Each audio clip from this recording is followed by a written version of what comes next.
Good morning, good Thursday morning. Welcome to the show. Welcome to For the Health of It.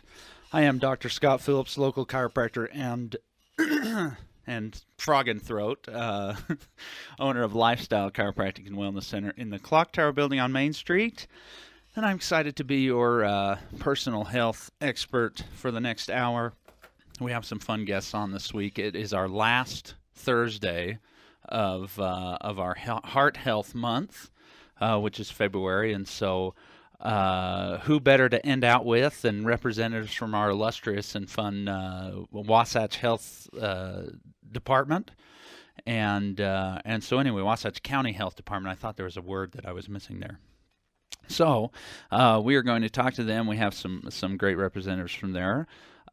We also have events to talk about, and one that we'll talk about with Jonelle here is the Issues Conference coming up. It's always a really great event in our valley. So just by way of introduction to the show, again, I've been trying to do this a little bit better. If there's anyone out there with just questions that they're dying to ask, or whether it be with the subject matter that we're talking about, or just in general questions that you have and want to stump one of us, please feel free to call in. Our phone number is 657-1340, not 654, 657-1340. We'd love to hear from you guys during the course of the show if you are so desired and prompted to call in. So let's get rolling on the show this morning. Again, I have a fun article that I wanted to talk about, and sometimes I wait till the end just in case we don't have enough to talk about.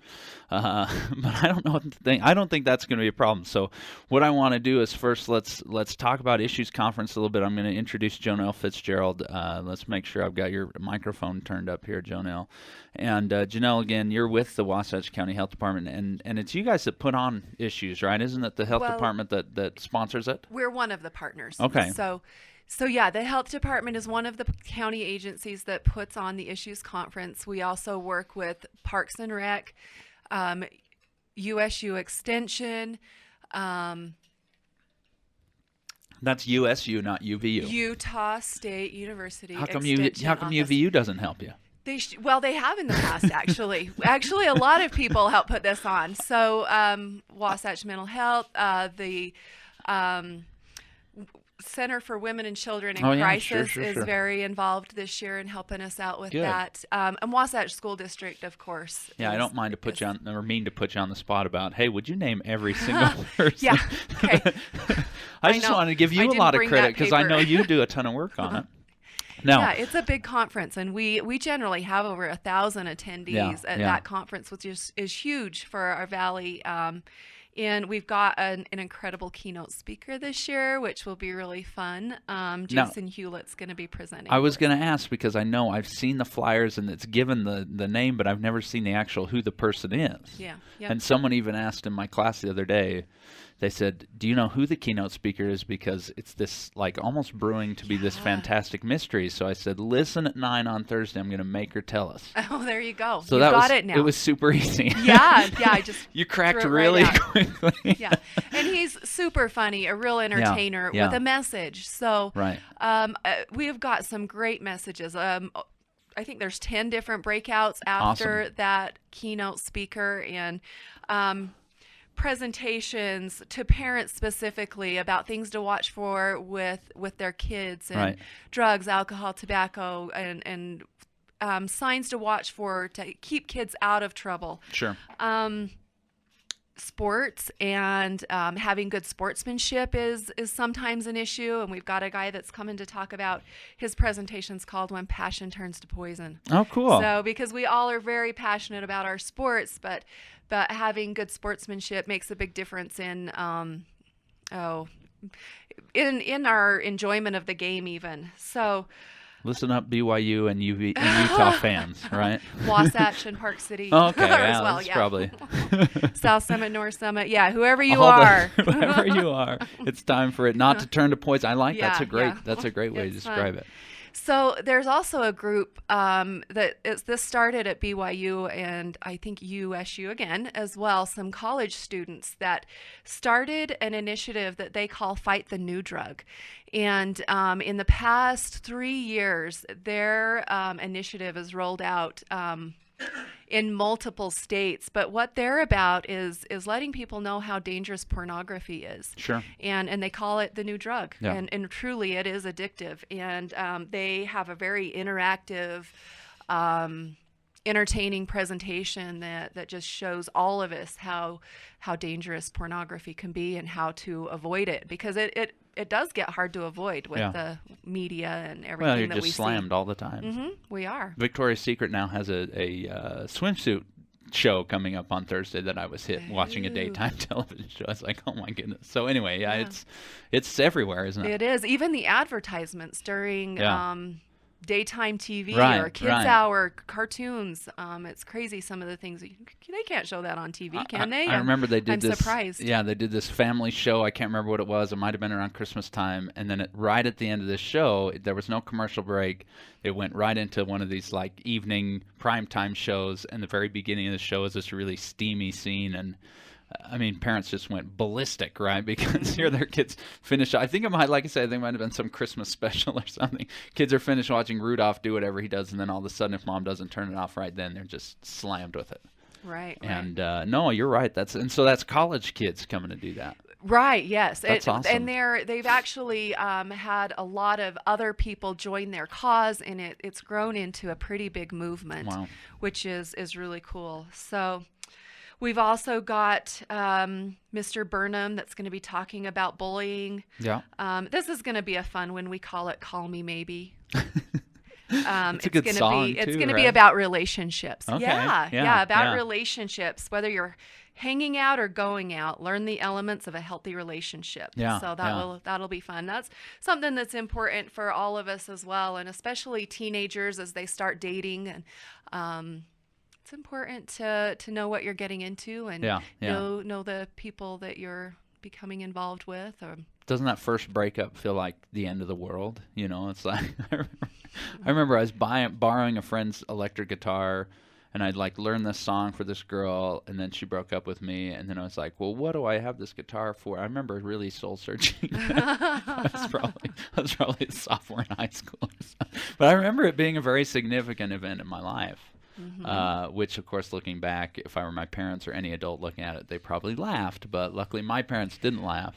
Right. I always talk about stress is stress, and whether we think it's not important for the kid, you know. So I think that's a definitely a great class for sure too. Sounds like you've got a fantastic lineup. We do have a great lineup. And one more, I just want to plug this one as well. One of where we don't have a lot of World War II veterans around anymore. And we've got Mr. Bill Collings, who is a World War II vet, coming, and Miss Wasatch McKinley Peterson is going to be presenting with him and talking about some of the stories and things that he remembers, and just helping us all to remember that time and help us all to be a little more patriotic. So that'll be a great one as well. Yeah, I mean, really, if you take 9/11 out of the equation, I mean, the last time that we had war on this continent's been a really long time, and so people don't really remember it, you know. And so I think for sure, and not that World War II was here, I mean, it kind of was out in Hawaii, but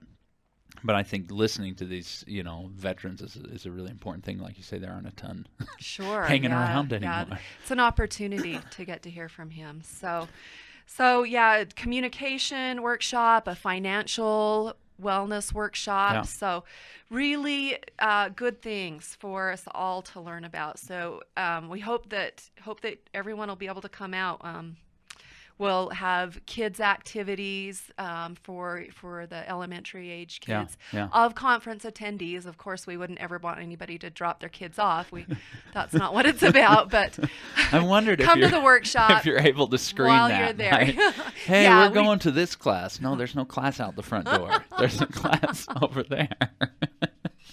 But no, I think that's another great thing. I mean, obviously, you're taking away these excuses, and not that they're not valid excuses, but reasons that people aren't coming. You know, well, obviously, I don't want to find a babysitter, all that kind of stuff, and so they have those activities. Would you say there's a target audience? I mean, I know obviously it's at the high school. We've got a lot of things. I mean, obviously my second grader probably doesn't need to know too much about the relationship side of things. He could probably use some more financial health, but but I mean, it's really for everybody. I mean, is that a fair statement? Yeah, it's for everybody. Of course, our target is teenagers, our high school, junior high students, and their families, their parents. Yeah. So that would be the target. Those are the kids and the adults that we want there. I know a lot of the youth groups around town that regularly meet, like on a Wednesday, say, hey, we're not going to meet this week. We want you to go to that. So I hope. Right. It seems like it's an event that definitely the community has gotten behind and said, hey, let's get as many people there as possible. Let's get as much information out there. Sure. Because I think sometimes communication really is the key, and when the teenagers don't feel like they can talk to their parents, I mean, that's always when things can kind of break down for sure. Absolutely. Yeah, so the school district is also very supportive and helping us to get presenters for this, and they also are offering attendance credit. So oh wow, even so better. Yeah, when kids need some attendance credit, this is something I think they can get a credit for each session they attend. Wow. And an additional credit if their parent attends as well. Man. So if you need attendance credit, come and bring your parents. Yeah. So. Yeah. If you're skipping right now and listening to this show, you probably want to get there because you've missed some time. That's a great way to support for sure. Well, and this part's probably the most important. It's next Wednesday, March 4th. So that's a good yeah, call. don't I don't forget think we ever that. Even said what the No, time we was. didn't say a date yet. I don't a think date or so. a time. So next Wednesday. Next Wednesday night, registration at 5:30. That keynote begins at 6. Okay. So 6 o'clock will be the keynote speaker. He'll go for about an hour, and then the 2 breakouts will follow immediately. So you can plan to be out of there about 9. And, okay. And of course, if you can't stay out that late, do the first workshop. I usually go to bed works. about 8:30. Oh, I want to. I wish that worked out. That's not true. Actually, my wife's probably listening saying, no, you stay up and you make it so the kids are wound up and then we don't go to bed when we want to. Or maybe she's saying, yeah, you go to sleep and I've got to put all the kids to bed. But no, great event. I'm glad that you're here to talk about it. I think it's super, super important. I hope that everybody is excited for it. And definitely next Wednesday, 6 o'clock at the high school. Come 5:30 to register. And remind me the Hewlett is his first name because I can only now think of Mike, who Jason I think Hewlett. they're related. But Jason Hewlett. And I know I've seen him he's done a couple of presentations just recently. I've seen people talk about kind of social media wise, and everybody just has great things to say about him. I've never seen him. I'm excited. What's the title of his presentation? Because I know the title of his presentation is Standing Out in a Sit-Down World, which is really I cute. like that. Yeah. Because we're all sitting right now. So maybe we need to find out how to stand out more. Well, come and learn what that means. So let's go to this article because we're going to tie it into heart health, and then we're going to bring on Gina Tuttle. Gina, see, I'm really glad that I wrote your name down because I think I would have forgotten. But Gina is also with the health department. She is a nurse by trade, right? Yes. Yep. Gina's our nursing director at the health department. So even nursing director, that's a pretty cool title. And so Gina, we're just, again, those that are new to the show or even you guys if you haven't heard it, I'd just like to kind of do a little review as far as it helps keep me current anyway. But food additives have been in the news lately, and it's very interesting because all of these studies that I've seen have not been done by the FDA, which always kind of bothers me because I think if anyone should be finding out that our stuff in our food is not healthy, I think it should be the FDA. In fact, I think they should find that out before it's actually in our food, but that's neither here nor there. So this study was done on emulsifiers. And I like these types of studies because I say, you know what, I've read in ingredients and it says, it'll say some ingredient and then usually in parentheses it'll say an emulsifying agent or this is an emulsifier. And I know it has something to do with fat and water, but I don't really have a clue why it's there. But anyway, so what they did is they gave these agents to mice, and I also said, these poor mice that we have to put on our American diet that's not very good. we make fat diabetic mice. I mean, basically that's kind of what we're doing. At any rate, they were able to feed these mice these emulsifiers, and I'll tell you the most common ones here when I find them. But it's very important to note that they were giving it to them at the same percentage that we get it. So it's not like, right, sometimes like, well, yeah, of course, if you give a mouse, just tons of some of these ingredients, it'll probably, but we don't eat them in that high quantity. So right? It's not an adult serving they're giving the mouse, it's a percentage. Well, right, it's the percentage of, exactly. Okay. So if they're trying to reproduce, hey, what does it look like if an adult were to eat, this type of stuff. Anyway, so let's find out what they are. This is a Dr. Chassing who was doing the study, and he's out of the University of Florida in Gainesville. And so basically what he did, so carboxymethylcellulose is the first one, right? Again, this is why I'll spell that for you if you'd like. No, we don't need that. But usually in parentheses it'll say an emulsifying agent. And then the other one, actually, polysorbate, is one that I do recognize that I've seen before. So carboxymethylcellulose and polysorbate. And basically what an emulsifier is, like I say, it's trying to kind of thicken the food. And so it has to do with how the way fat plays with the water and all that kind of stuff. And actually, ice cream is one of the really big things that they use it in, because then ice cream can thaw and freeze a few times without becoming a block of ice, basically.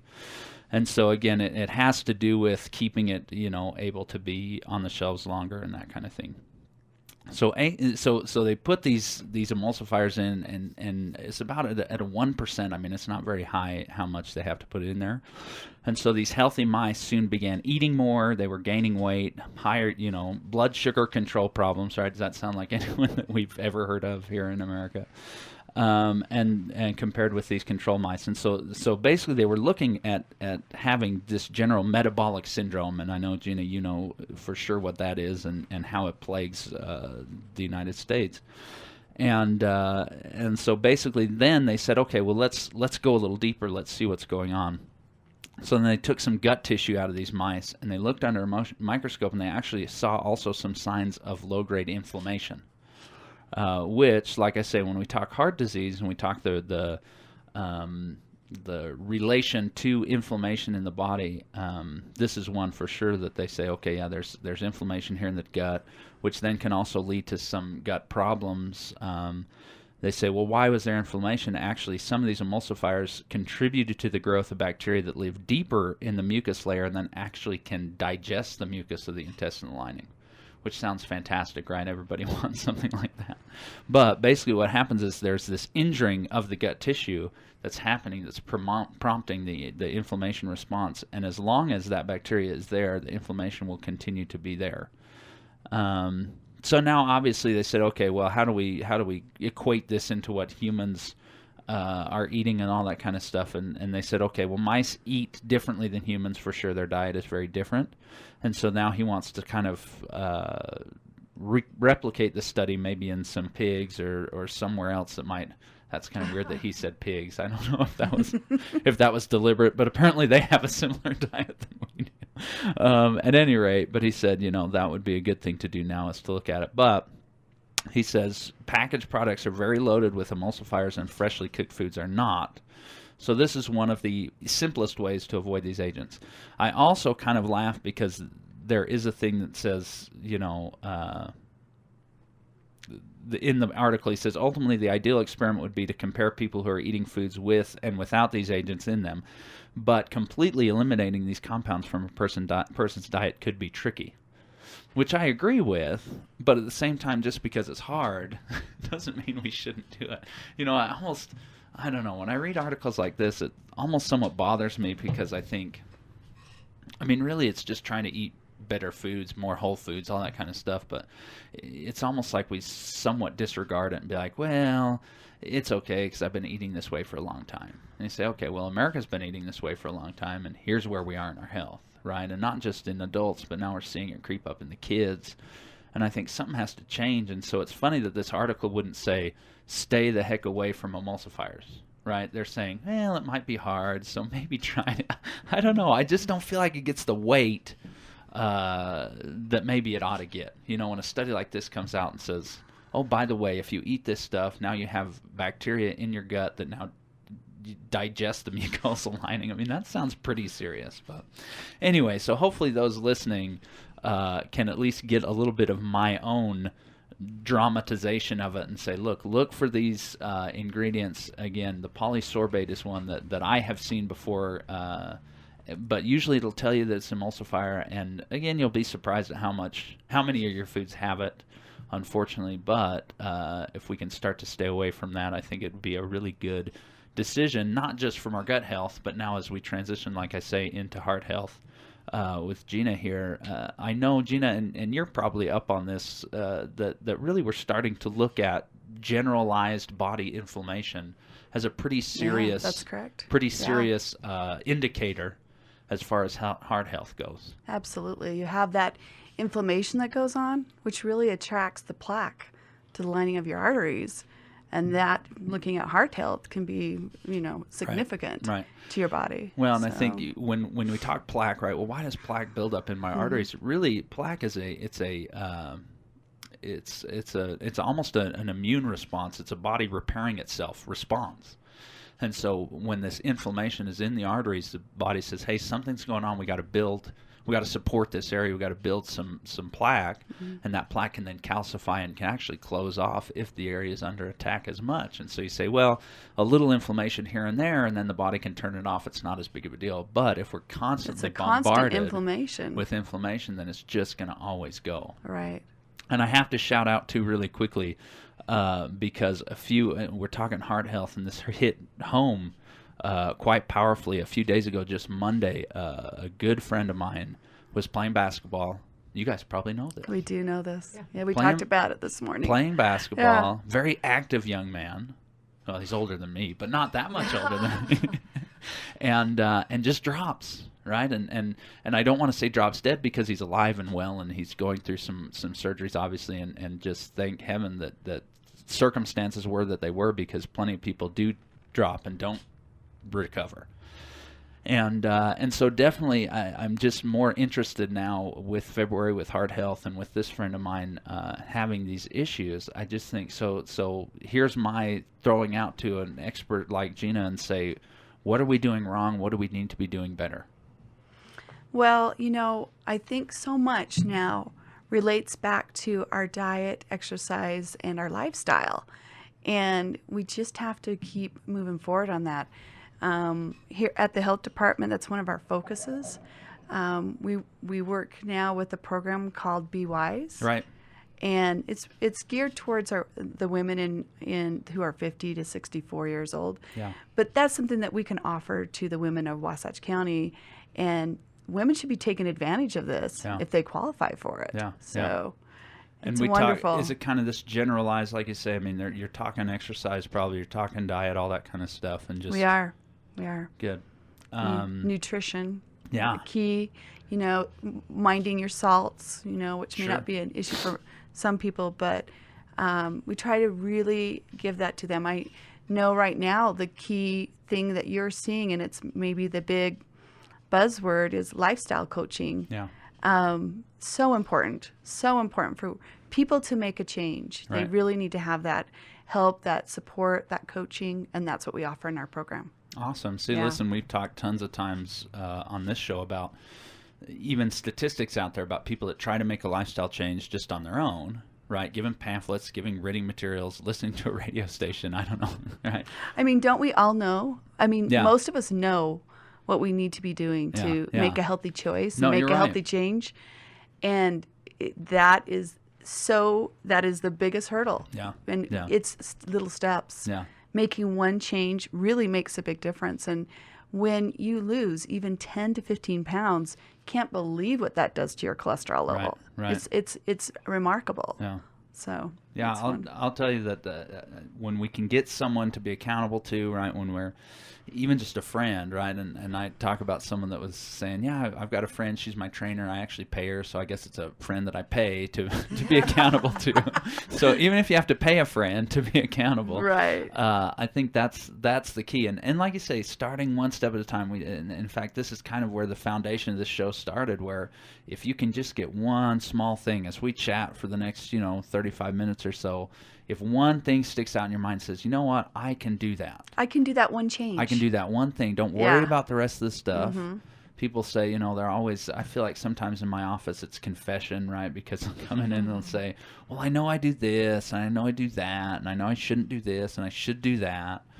And I say, there's no point in being stressed out over that, right? I mean, yeah, you have the knowledge. Now we just have to say, well, how do we get the knowledge to turn into action? And most of the time people are just too overwhelmed, because really there are a lot of changes that we can make. And I might have just thrown out a bad one by saying avoid emulsifiers, because now someone's like, great, now I gotta now I have to find the emulsifiers in my food. But if there's only one thing, right, if you say, okay, maybe I can just look at my food and make sure I'm not eating emulsifiers, then you can do that one thing. So I think that's super key, right? You think someone that wants to train for a marathon, they're not going to go out tomorrow. They've never run before. They're not going to go out tomorrow and run 20 miles. They're not. They could die. We could, that's, and so you got to start small. You got to start with that first step, and whatever that is to whoever it is that's listening right now, I challenge you to take that step and taking advantage of a program like that, the Be Wise program. It's so amazing. I think it's a really, really good way to do it. So we pick up the phone, we say, hey, we're going to call the health department, we're going to see if that's something that can fit in our own lives. And if the health department says no to us, because I'm a man, no, I'm just kidding. There'll be a day when we offer this to men, and it's going to be awesome. That's all right. Well, we need to keep our women healthy. Yeah, there's things we do help with men. We'll definitely, they can come in and get their blood glucose tested, cholesterol testing, A1C done, blood pressure. We'll weigh them. And we also provide, from time to time, we have occult blood testing for colon cancer. Yeah. So, and we also have we can refer them to get a free colonoscopy through the state. Yeah. There's just some things that we are doing that can help men. I do want to do more programs with men in the future. See that you want to. Yeah, I really do. I'll tell you that really, and that was almost kind of a joke, but if the health department, for some reason, that's not the fit as far as who you want to help you coach, there are tons of people around town.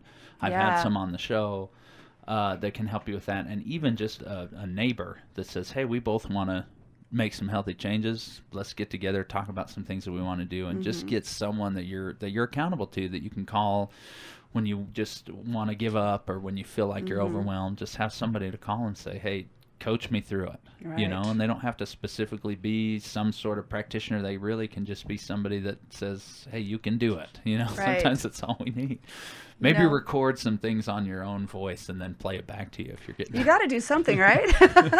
You're in the grocery store. You're tempted by an emulsifier. Just play say, stay away from those things. So Scott, can I just tell you that one of the really big promotions and the things that CDC and the American Heart Association are telling us with Heart Health Month is to know your numbers. So Gina mentioned that you can get tests done at the health department. You can get tests done at your doctor. You can get your blood pressure taken at the grocery store. And so it's true. Know your numbers. That's one of the things that we find a lot is that maybe you don't want to take the time to know, or you don't want to know because you're afraid of it. But the first step is knowing where you're at. Get your cholesterol checked. Get your blood pressure checked so that you know where you're at and you know if you've got some things you need to be watching. Yeah. And from there, if you've got some issues, then you know you need to definitely be working on some things and get those numbers under control. So knowing your numbers is a big part of the heart health campaign. Well, and it goes with just being honest with yourself and figuring out, it's easy to say, oh yeah, I think I'm healthy, but I don't want to really find out.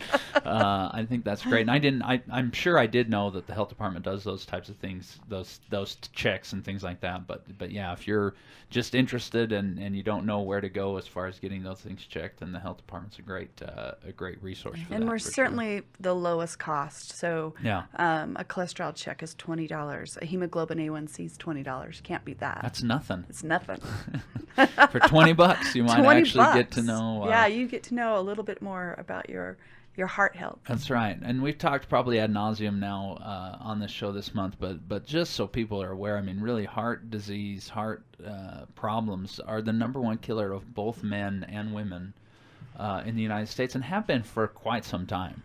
and really by a large margin, right? It's not like, oh, number 2's getting close. I mean, really, this is it. I mean, if it's sad that we only have one heart healthy month, we ought to do 6 months of it and say we'll do the other stuff in the other 6 months. But really, it's such a lifestyle-driven, for the most part, right? Lifestyle-driven disease process. CDC itself calls it a lifestyle type of disease. So, did you even know that CDC has studied and can tell us what are the biggest causes of heart disease? Yeah. So which lifestyle things are the biggest causes of heart disease and stroke? And we know that number one, even though so few people use tobacco is still the number one cause of death. And you know, that adds in lung cancer as well, which between those three is huge. But second, and this is almost overtaken tobacco as the number one cause of death in the United States a few times, is obesity. Yeah, and it's really getting close. In fact, that's what quitting smoking or smoking has been labeled for a very long time as the number one preventable cause of death. And you're right, obesity is really starting to touch that number and saying, hey, we're about to overtake. And I think part of it has to do definitely with the campaign of getting people not to use tobacco, though I still think that more people use it than it's almost unimaginable that people start up. You know, I can understand maybe if you've just been in the grips of addiction for years and years and years and years when all these studies have come out. But, I mean, since I've been alive, we know that smoking kills you. And so the fact that people start is what kind of bothers me. But, I mean, you can't. Yeah. I don't know. Well, I think the tobacco companies are kind of tricky in this. I don't know. Maybe this is going off track just a little bit. No, we're okay to be conspiracy theorists in here for sure. So please feel free. Well, so e-cigarettes are a new up-and-coming thing, and vaporizers, and those contain nicotine. And I don't know if many people know, but 50% of the e-cigarette market is owned and controlled by tobacco companies. Isn't that interesting? So it's super interesting that they can actually make a lot more money on cigarettes, and normal, or I guess the more common tobacco products. And so why are they investing more and more in these e-cigarettes? And it seems that they're interested in getting young people maybe addicted to nicotine. I mean, that's listen, I think probability. And I've seen in the literature now people really coming out and saying, look, e-cigarettes are not a healthy way to smoke. And I guess maybe that's been a thought among people to say, oh, well, I won't smoke real cigarettes, but I'll look cool smoking these e-cigarettes or these vapors and things like that. But yeah, it's still got that nicotine in there that's the addictive agent. And when all of a sudden the e-cigarette or the vapor doesn't cut it, you know, then we got to go find a higher source, or we got to go, you know, and it just right. Well, and they've been touted, I guess, as a way to help people quit. And what we're finding is most people that use e-cigarettes to quit don't actually quit; they use both. So it just compounds your problem. Yeah. So if they were able to help people quit, you know, one puff on an e-cigarette is going to be healthier than a puff on a cigarette. But we're finding that people generally keep using both. Yeah. So there's our number one right now cause of preventable heart disease. But then like we say now, obesity has started to come up. It's I remember not too long ago when the scales tipped, where obesity now is a bigger issue in the world than under nourishment, which I think is a really scary type of statistic. I've always thought it was strange that in one country you have a ton of fat people and in another country have people that are just super skinny. You know, and it seems so imbalanced to me. But again, we think of some of these food additives that are literally making us eat more, that are turning off our satiety hormones that are saying, hey, don't worry, you can keep eating. And then all of a sudden we wake up and we realize that over half our country is now overweight.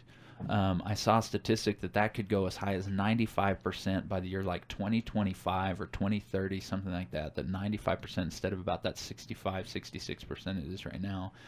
And I think it's something that we have to turn around.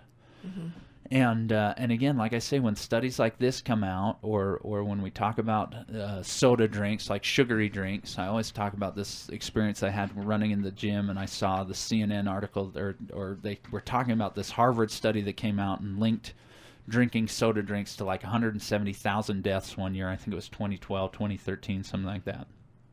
And I mean, a significant number of deaths linked to just drinking soda, right? And these commentators, these news reporters, were kind of joking about this study. I mean, it was very lighthearted, like, oh, I guess I should skip my Coke today or something like that. You know, I'm thinking, man, if an illness came over to this country that killed 170,000 people in a year, right? If it was a bug, if it was a virus, if it was, I mean, we would be calling terrorist attacks. We would be it would be so significant. We'd be freaking out. I mean, can you imagine the news reports and the days long? You know, it would be whatever watch day 3. You know, I mean, it would be such a huge, movies would be made. And here comes this study. And again, I don't know if it was this, but it came out of Harvard, right? It's a pretty reputable institution, and they're laughing about it. And I got so mad running on the treadmill. I think it helped me run faster, actually, because I was so angry. Because I just thought, when studies like this come out, we need to take note. We need to pause. We need to say, you know what? This is a lifestyle. These are choices that I'm making that are literally leading to my death, not leading to me having 5 extra pounds.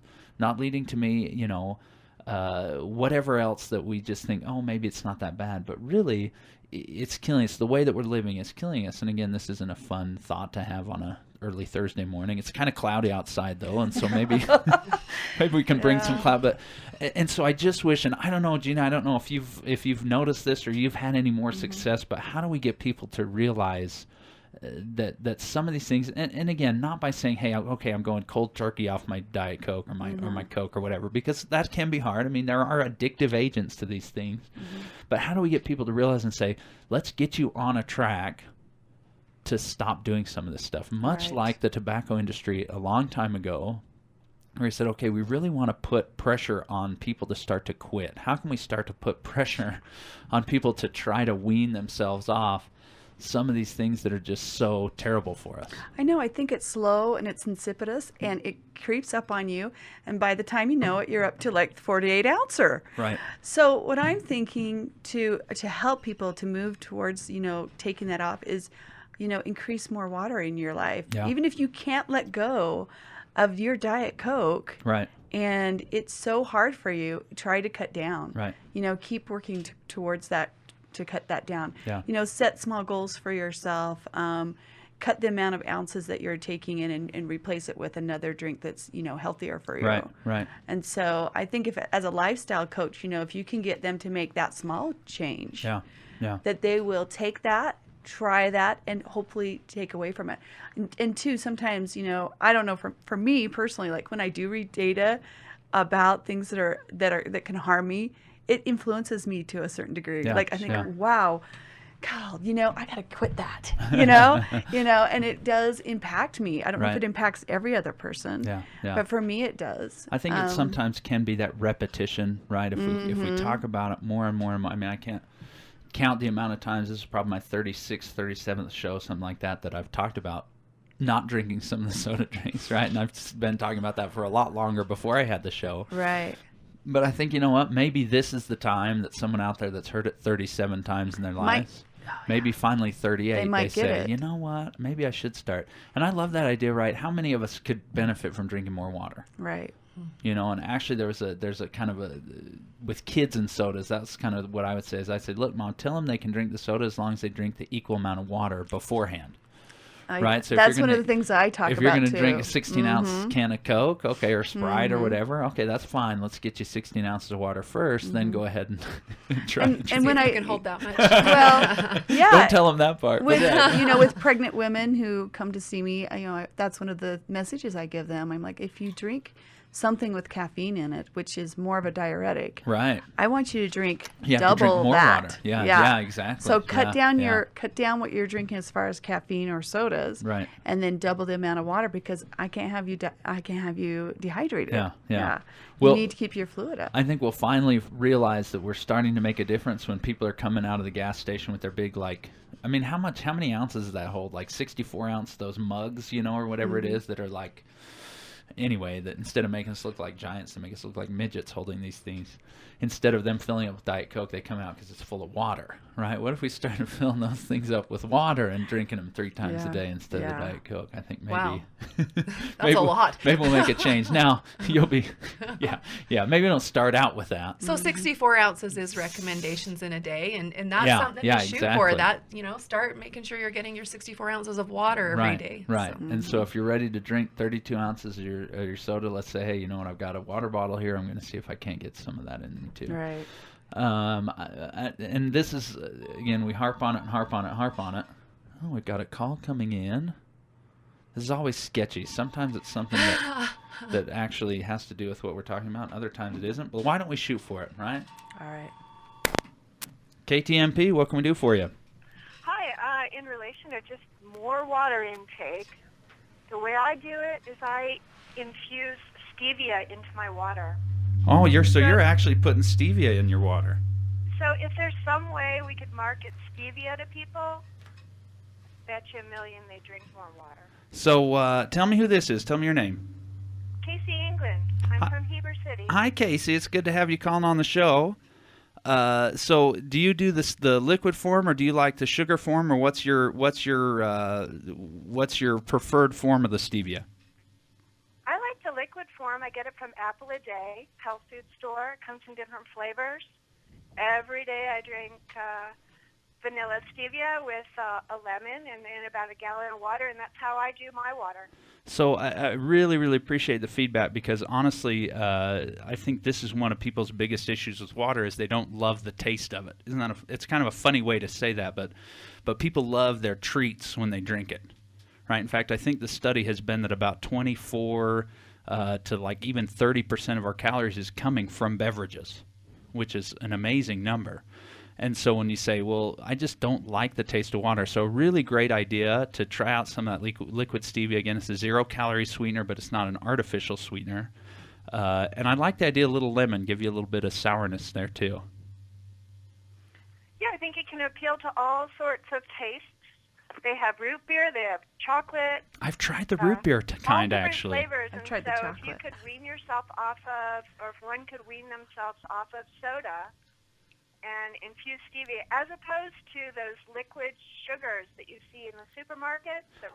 See, people put those packs in the the Crystal Light or the Mio. The Mio. Yeah, exactly. Those are just, you might as well just stir some sugar in it and call it good, right? Well, perfect. Thank you so much for the call and for the idea, and glad to know someone. This is really the first good conversation I've had with a caller, so congratulations, and thank you for calling in and listening to the show. But really, really great suggestion. Thank you. You're welcome. Have a great day. You too. And I think she was leading into this, but she's wondering why we don't use natural sugars in some of the drinks that we can get in the stores or convenience stores. Yeah. Why can't we change towards something, right, that's beneficial to the entire population? Exactly. I mean, and I think that's where we get some of these. You go in and you say, hey, I want something to drink. And I'll tell you, I've recently had my own kind of awareness with this, that Dasani actually makes a carbonated water in a can that's actually like, there's got a lemon flavor and a lime flavor, but it's not, I mean, it's like actual lemon flavoring, not even enough to put a calorie into it. And it does not taste like soda, so I'm not telling people to go out and feel like you're drinking Sprite. But it has that can feel. It has that, when you pop the top type of thing. It's got the bubbles in it. But I imagine if you even put a little drop of the stevia in there, too. Some people don't love the stevia, but there are alternates. There are alternatives. There are ways to make the water healthy or not healthy, but a little more drinkable. And yeah, wouldn't it be nice if at the end of the line, you got your Coke, you got your root beer, you got all, and then here's one that's like, hey, this is in stevia infused water, I mean, wouldn't that be fantastic? Anyway, so great idea there from the caller for sure. Any other ideas that people have in, for sure, feel free to call in 657-1340 again. So we talk about obesity, we talk about these sugary drinks, we talk about some of these other things that we've come up with, but I really do think it's super important to say, look, don't try to make these crazy changes all at once, because just like the people trying to stop smoking of yesteryear, when that was such a huge thing. People going cold turkey, it never works. Well, maybe sometimes, but very rarely. And so I think what we're getting at, especially with the waters and the soda drinking, things like that, is if we can give people good things to substitute with, or even not even substitute, but say, hey, maybe you're going to eat this or drink that, but what if you made sure that you ate some of these other things also in addition, right? Why don't we add some of these good things? And I'll tell you, that's where I've seen a lot of really good sustainable lifestyle changes, is saying, look, just eat more fruits and vegetables, right? I mean, I've read so many of these nutrition books, so many of these health books, and really at the end of it, that's kind of what they all say. I don't know, Gina, if you agree with that. I'm totally in agreement with that. I think the 5 fruits and vegetables a day is, or more. Yeah. If you can set that goal for yourself and do that, Right. It can be great. And it's so much fun to find different recipes to infuse more vegetables into your diet. Yeah. And if you don't get the fresh fruits and vegetables, go for something that's not fresh, frozen, or even canned. Right. But it's better than what the alternative is. Yeah, right? get it in your something. diet. Yeah. Exactly. And I think as we find more of those, and here's the funny thing, right? As we tell people, hey, start doing more good. Don't worry about doing the bad, but just do more good for yourself. What they don't realize at the beginning of that journey is, as you start to do good for your body starts to tell you a little bit better what it likes and what it doesn't like, and so then you say, hey, well, I've been eating, a handful of carrots before every meal for the last 3 months, and now all of a sudden I notice that I'm cutting down on my soda drinking, I'm cutting down on my, donut eating or whatever it is, not because I thought, oh, I don't want that or it doesn't taste good, but I know how good I feel when I eat the handful of carrots or whatever else that I can throw into my diet. And, some people give it, I think so many of us have this weird vision of being little kids sitting at the table and not being able to leave until our veggies are finished, right? I think we were force-fed vegetables for so long that we've almost created this negative psychological bridge, and saying, well, I hate Brussels sprouts. I have to, again, this is my confession time now. And it wasn't because I was forced to eat them. I don't know why it is. And now that my tastes have become more refined, I think, hey, well, maybe I should try Brussels sprouts again.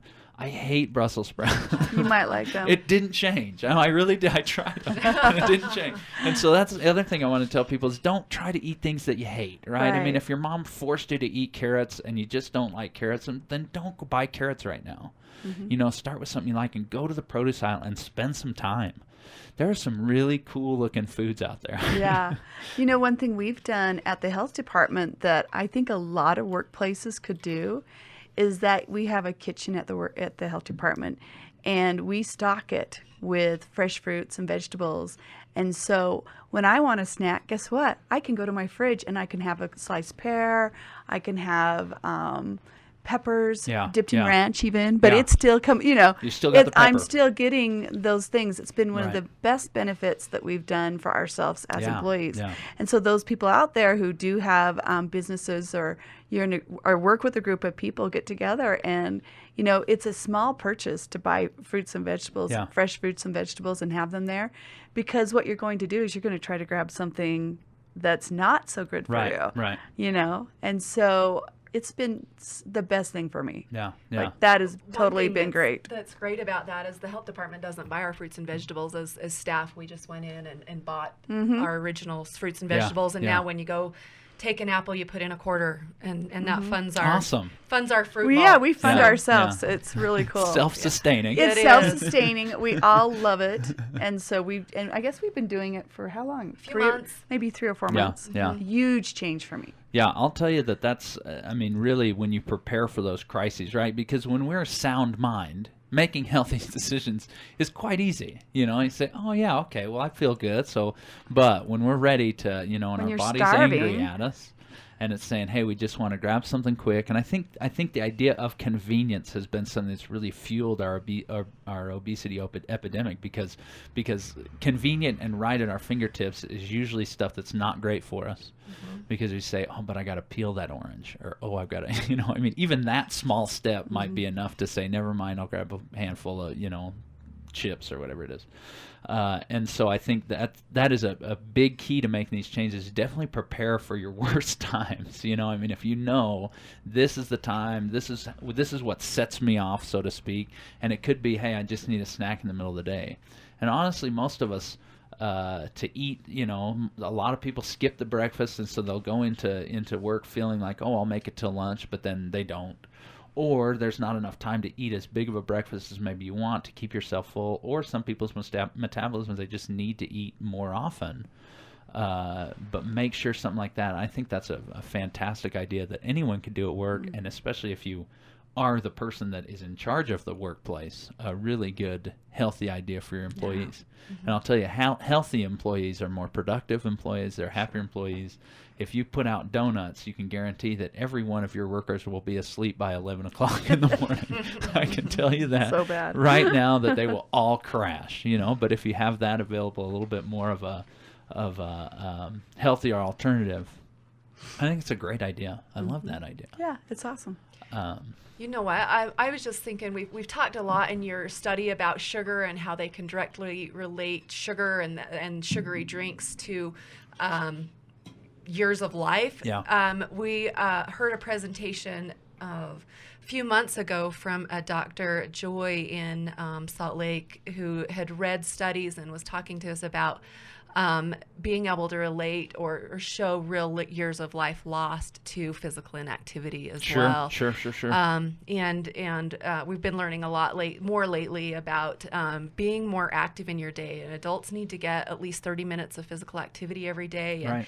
And having so many of us have jobs that require us to be at a desk and sitting around a lot, but really we should be moving around every 20 minutes. So if we're sitting for 20, we really do need to get up and get our blood pumping just a little bit, even if it's some desk exercises or something like that. So physical inactivity is a real issue with heart health as well. Well, and this is another one, right? You talk about blood pumping, right? I mean, if stagnant blood is blood that will clot, it's blood that will, again, cause the inflammation. As we move and as we're active, the blood gets pumped more efficiently. It becomes easier. The blood actually will thin in people that are more active, as far as people that aren't. We will produce more red blood cells, even more white blood cells. These are some of the studies that come in and say when you start just moving. But see, the problem that we talk about in here, it's the same thing with eating, is exercise, again, can be this almost negative idea. Right. You know, this, oh, I got to go here and I've got to, I would say, we've got to wear that outfit, you know. And no one likes to wear that outfit. Yeah, so just like we've been talking about all along, just take little steps. Small things. Get up and walk around for a minute. Start slow. Don't jump out there and, you know, run 3 miles your very first time that you exercise, because the next day you're going to be sore. And then you're going to And quit the next day, and the next day. Yeah, so you don't want to start out with that end goal. You just, like we've talked about with everything, make small changes. Start with just a pedometer. Get more steps in your day. Yeah, start to track and be. I love that. I think there's some really cool, you know, new technology things coming out. I know you guys probably heard of the Fit bands and things like that. You're wearing a Fit. See that? we're product placing in here. And I've already got 2,800 steps for my day. See, there you go. Fantastic. And so when we can, and again, I think it's more that accountability idea, when we can see and actually say, like, okay, here's what my activity level is today. And we talked last week, I think we as adults have sort of lost the ability to play. You know, that we talk about the kids' recommendation for physical activity is 60 minutes of playtime. You know, what if we, instead of saying 30 minutes of exercise, what if we said 30 minutes of playtime, right? What do you like to do? You know, go out and shoot hoops with your kids or play basketball. Or you don't have to, there's not one exercise that says, oh, this is the only exercise that everyone should be doing, and if you don't like it, then you're doomed to a life of inactivity and bad heart health. You know, I mean, I think everybody can find something that they enjoy doing and do 30 minutes a day of that. You know, and then like you say, if it's, I don't know if these technologies have the ability to like beep at you every 20 minutes and say, hey, time to get up and walk around the office or whatever you got to do for even 30 seconds to a minute.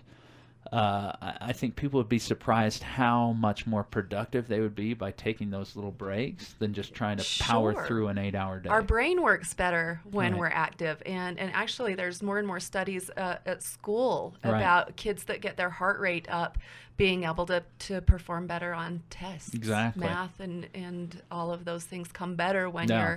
you've had some exercise during the day. And why would it be different in school with adults and Right. or school with kids and work for adults? You know, if we want to be more productive, if we want to feel like we're doing more work, I think it's got to be, we got to get up and we got to do some things, move around. But like you say, you can't just do it all at once. You can't. There's nothing worse than waking up after working out a day and feeling like you can't move. You know, I mean, if you just pound yourself one day, then it becomes these negative types of things. But instead just think, hey, do you know what? I really like to walk. Or at least I can walk easily, you know, and just say, okay, I'm going to go for a little walk and I'm going to see how long I can go and maybe count my steps and see if I can't beat it next week or something like that. And personal goals, I think you're right on with because there are a lot of people, honestly, in our community that even walking is a challenge. You know, there are people with For sure. chronic conditions that just make it hard to do those, just walking even, but there are things, you know, and setting our individual action plans and saying, this week I'm going to do this thing, and whatever it is, whether it's your water goal or your physical activity goal, do something for yourself every week, a new action plan. Pick something, right, and say, hey, I'm going to focus on this week. And really go for it, you know, and don't let things stand in your way, and don't let other things try to creep in and say, oh, but I probably should be doing this too. Let's say, no, I'm going to put those off, and I'm just going to say, this week I'm going to drink more water, you know, and whether it's putting stevia in it or maybe it's, you know, whatever your plan can be to say, hey, you know, I'm going to try to get that 64 ounces every day. And no matter what else I do, I'm going to look back in the week and say, hey, every single day I got 64 ounces of water. And I might have used the bathroom a little more often, but here's how I felt, you know, or even do it for a couple of weeks. And you can chart that progress, right? So many times, right, what do we look at for health progress? Right, we step on a scale. Right. And that is to determine whether or not we did something healthy for us, which is just such a silly idea, right? I mean, all it is measuring gravity. Say, oh, gravity says this, so that means that I did something that either was healthy or not healthy for me. And I think if we can start to look at different ways to monitor that and to say, hey, this is what I'm doing and this is how I can tell it's healthy. And I don't know if either of you have any ideas as far as, say, when you make a healthy choice, what is it that not just the scale, but what is it that makes you kind of say, hey, I know I've done something healthy for myself? Is there anything else? So I would say making goals to just do better than you did. So don't set goals against, you know, the even recommendations for healthy lifestyles. Be a better yourself every week. Yeah. And that's what I feel like is possible. Just do something better every week. Yeah. I think you're going to see those natural changes come as you make those healthier choices, right? Oh, I agree. You see it over time. You may not see it the next day or that week, maybe not even in the month. Yeah, yeah. But you'll see it happen over time. And don't you find everything that we do, consistency is the hardest thing that we do? That's the big part. It's exactly. It's huge. Consistency is the biggest thing. Yeah, the making biggest sure hurdle. that you actually keep doing it and keep up with it. I'll tell you the things that I usually look for is I look at mood almost perfect, you know, at the very first thing is say, hey, do I feel happy or do I feel like I'm a little maybe less ornery, right? I feel like that's one of the first things to go when I start not doing as healthy as I want to be. I feel like my mood changes a little bit. And so when I start to get healthier, then I feel like my mood gets a little bit better. That's one of the first changes that I ever notice. And my sleep sometimes is one of that second things. I feel like, oh, I can sleep better. I feel a little more energized when I wake up. I tell people all the time, right, I could probably sleep another 40 minutes every day and not do my workout. But then I feel like I'm so much more tired that day, even though I slept 40 more minutes. It's like getting up and getting that routine going and getting that blood flowing, like you say, is almost more energizing than if I were to just hit the snooze button and stay in bed. Mm-hmm. And then, as far as once you're consistent, then that scale number will change. I'm not saying that'll never happen.